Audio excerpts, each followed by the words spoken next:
Господин Ѓорчев Владимир има реплика. Повелете.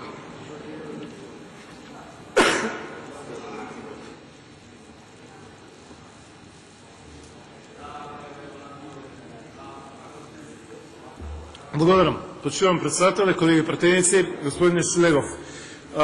Неколку работи. Значи, вие за се зборувавте тука, само не за законот за кој што дискутираме, само не за тематиката и проблематиката за која што зборуваме. Значи, ве цитирам сега. Вие рековте и покрај вашите измени, законот останува рестриктивен. Пред малце, пред 1,5 минути, останува рестриктивен. Ако треба да ни делите лекции за демократија, велите рестриктивни сте, пред малку колечката Сијановска вели, па не се потребни вакви рестриктивности и така натаму и така натаму. Значи, одлучете се. Значи, дали вие се залагате за рестриктивен закон или вашите колеги мислат дека рестриктивност од еднаш е недемократија, диктатура и така натаму и така натаму. Одлучете за што сте. Во тоа е лицемерието, што сакате и пермисивен закон да има и рестриктивен. Сакате да има и ограничување, демек дека вие се грижите наводно за здравјето, ама од друга страна сакате популистички да угодувате и да рушите 20 години придобивки од 95-та година, кои што оваа година се борела против штетните последици од пушењето. Имавме закон 95-та, господине Шилегов. Беше мртво слово на хартија. 2009 година, кога донесовме тука измени, кога се боревме, па војна водевме со денови и денови со СДСМ. Вие бевте против ова, вашата партија, или ке се дистанцирате од тоа што тогаш ги имавте како залагање. Вие бевте директно против овие законски измени со кои што го штитиме здравјето на граѓаните на Република Македонија. Значи, слободно секој може да пуши, но не и да се загрозува општото здравје. Не се само посетителите, имаме и вработени во тие места, кои што 8 сата треба да бидат изложени на 200, 300, 500, 400 цигари кои што ќе испуштат во таа просторија. Вие не водите сметка за нив. Значи, има и луѓе кои што тоа име работно место и зборуваме за заштита на нивните работни услови. Понатаму, значи, вие директно, смислено одите на рушење на овој закон. Директно одите на рушење на овој закон.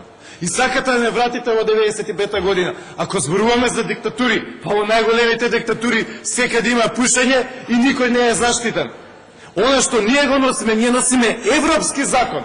Ние носиме закон како што има во дузина европски земји и уште повеќе земји, секоја година се повеќе и повеќе земји имаат закони како Македонија.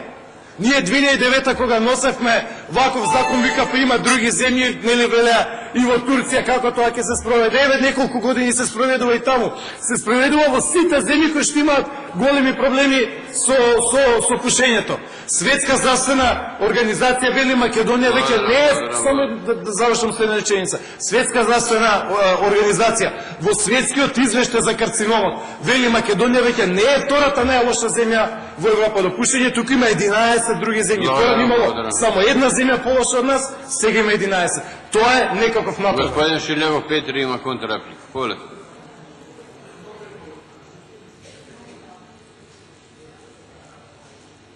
Жал ми, господине Ѓорчев, ама една теза ми се потврдува дека има луѓе кои што слушаат, ама не разбираат што се зборува. Значи, во кој дел не ме разбравте? Кажав и вадите од контекст, нормално после тоа. Ако е несвесно, ми е жал за вас. Ако е свесно, греота е тоа што го правите. Значи, кажав многу точно и децидно.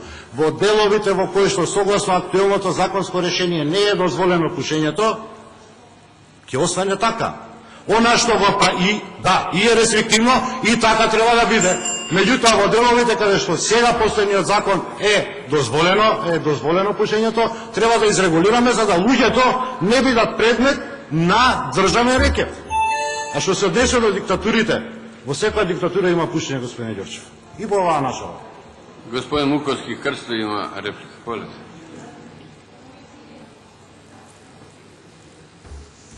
Благодарам, председателе. Колега Шилегов, почнавте со една теза дека нема да ги спинувате работите и да ги искривувате фактите. Завршавте со една ваша карактерна особина, не извреđавте сите тука, не омаловаживте. Лејсе, добро, тоа е ваша работа, легитимно право, јас ви благодарам. Сега јас од кај што почнавте вие, од тука ќе почнам мојата реплика. За жал, со поднесување на овој закон, што поднесовте денес, се најдовте помеѓу чеканото и наковалното. За жал.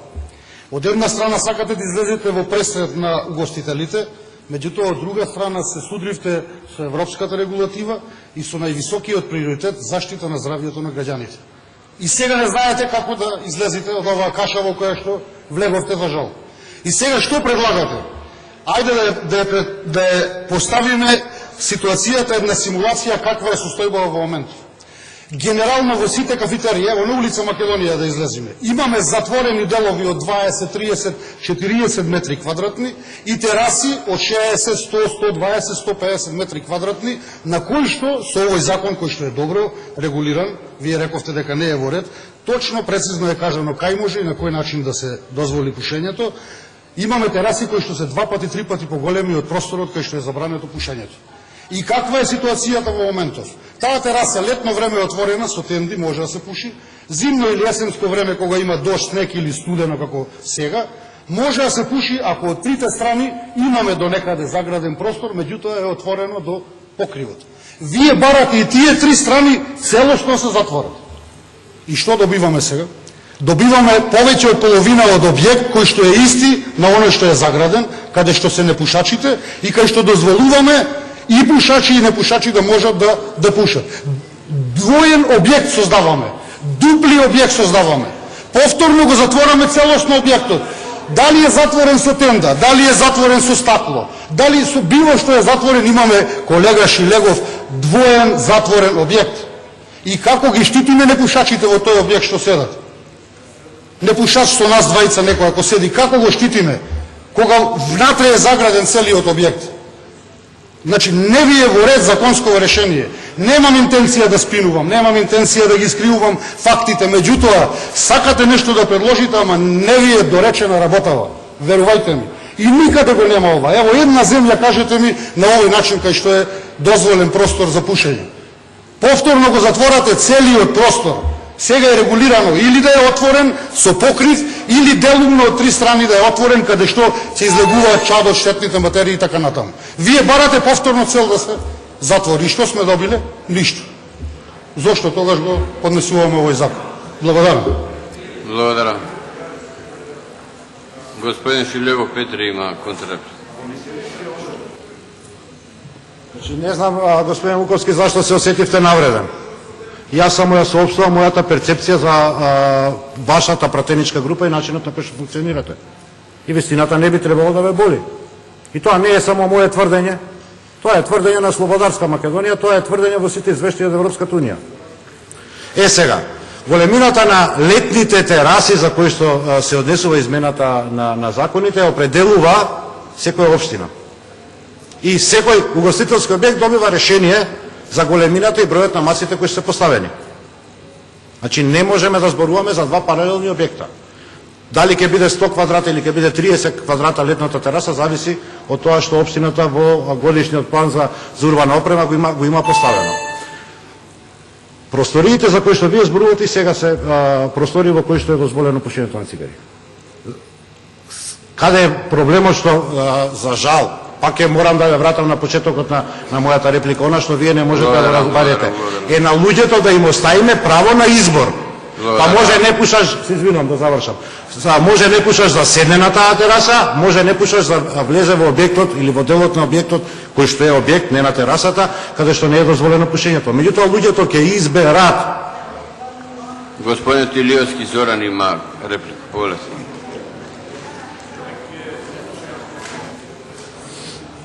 Благодарам, председателе. Почитувам председател, почитувани колеги пратеници, почитуван колега Шилегов. Во вашето излагање многу малку задржавте на законот, претежно ни промовиравте политички тези и памфлети. И јас ќе продолжам на она што во овој момент го рековте. Луѓето да имаат избор. Луѓето имаа избор на последните парламентарни избори и направија избор.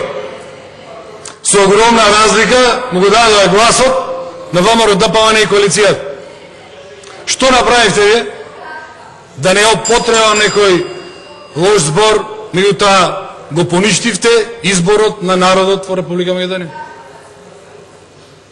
Со деструктивно сценарио, со нидење во парламент, со барање на демократија и слобода и не знам што друго, предизвикавте криза и предизвикавте предвремени парламентарни избори на кои што неките да дојдите и на кои што бегате. Тоа е избор кој што ги имаше народот, а кој што вие не го почитувате. И сега промовирате избор за пушачите. Законот си е добар, законот си е пофален од Европската комисија и Европската унија и законот дава резултати. Со секој отстапување од законот ќе почнеме спирала на се повеќе и повеќе отстапки. И затоа ние како пратеничка група не се сложуваме со предлозите кои што вие ги дадовте. Би се задржал и на уште неколку тези кои што ги кажавте во својот говор. Кој се базира на популизам? Народот ќе оцени кој се базира на популизам, дали ВМРО или Социјалдемократскиот сојуз. Ние се базираме на програма, се базираме на дела од таа програма, на резултати, на отчет, на тоа ние се базираме. Вие како партија на што се базирате, има кој да кажи и да одлучи.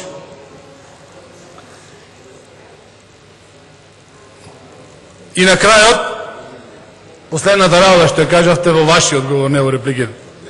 Кој бил криминалец? Па мене ми се чини дека единствена политичка партија во Европа сте вие, кој што за лидер има аболициран лидер. Не знам дали има некоја друга политичка партија во светот кој што има таков лидер. Лидер кој што е фатен на камера, кој што бара мито од 200.000 евра. Кој е криминалец? И пушил при тоа, да. Значи во контекст на закон. Кој е криминалец? Вие најавте да зборувате. Благодарам. Господин Шилевов, Петри има контррепли.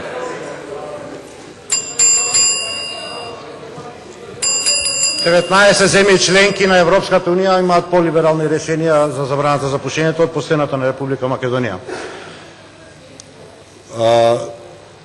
Зошто поднеса оставки Миле Јанакиевски, Гордана Јанкуловска, мислам беше и овој Сашо Мијалков? Не, зошто поднеса? Зошто себе беше во ред? Вака една работа.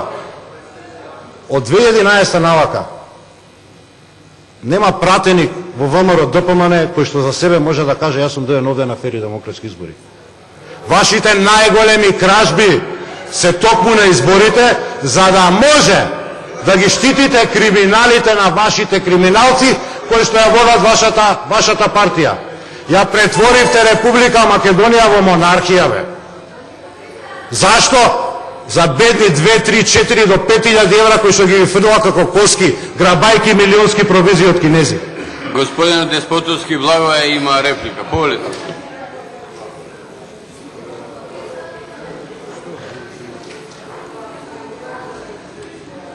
Благодарам, председателе. Колега Шилегов, размислете добро кога зборувате за демократија, затоа што вие од оваа говорница и за председателот на државата, и за председателот на владата, и за министер, и за било кој што ќе ви падне на памет, велите се што сакате и се што не е точно, ви тврдам, ни 5% не беше точно тоа што сте го рекли, но го рековте. И тоа е демократија, и јас тоа го разбирам. Но во едно друго време, да знаете, јас само што кажав дека некој од луѓето на власта не ми се допаѓа, 3 пати бев бркан од работа. Да знаете, значи има демократија во оваа држава. Тоа е демократија и користете ја таа демократија и не викајте дека нема. За законот можеме да зборуваме за либерализација и така натаму, но треба да гледаме како да ги заштитиме младите луѓе, децата и непушачите од пушачите. А иначе може да разговараме и тоа е легитимно. Но едно да знаете, барем мене и на мојата генерација не можете да кажете ефтини души. Знаете што се ефтини души? Значи, вака. Ефтини души се оние кои во името на демократијата ја напаѓаат својата полиција. Ефтини души се оние кои во името на демократијата ја напаѓаат својата јавна администрација, својата армија, своите луѓе. Ефтини души се оние кои ја подошат својата држава. Тоа се ефтини души. Ние не сме ефтини души. Значи, ефтини души се оние кои ја силуваат волјата на својот народ искажана на фер и демократски избори. Јас тоа ви го тврдам и ќе видите, и следните избори ќе бидат како претходните. Ќе видите дека ништо не се сменило. Ние стоиме зад волјата на огромното мнозинство граѓани и зад човекот кој секојдневно и макотрпно ја исполнува програмата ветена пред граѓаните. Ние стоиме за тоа затоа што ние сме членови на таа партија и ние сме поддржале таа програма и ќе стоиме зад програмата и се што е ветено за изборите. Се до тогаш, додека председателот на партијата и председател на владата ја исполнува програмата ветена пред граѓаните, ние ќе стоиме зад него цврсто и ќе го поддржуваме. Тоа мора да го знаете. Благодарам. Благодарам. Господин Шилевов Петре има контрреплика. Повелете. 5 од 7 кафичи во Кичево, од каде што доаѓате, се затворени во моментов, токму заради нерегулираност на областа за која што е предмет овој закон. 5 од 7. Па вие видите за што се залагате. Знаете како? Секој од нас во животот, ги носи своите одлуки. Вие сте донели одлука некој да ве води, не сами да размислувате. Има една многу поголема и потрагична работа од ефтините души. А тоа е ампутирана душа. Нема по жална гледка кога гледаш во очи луѓе кои што не се ни со ефтини души, кои што се луѓе со ампутирани души.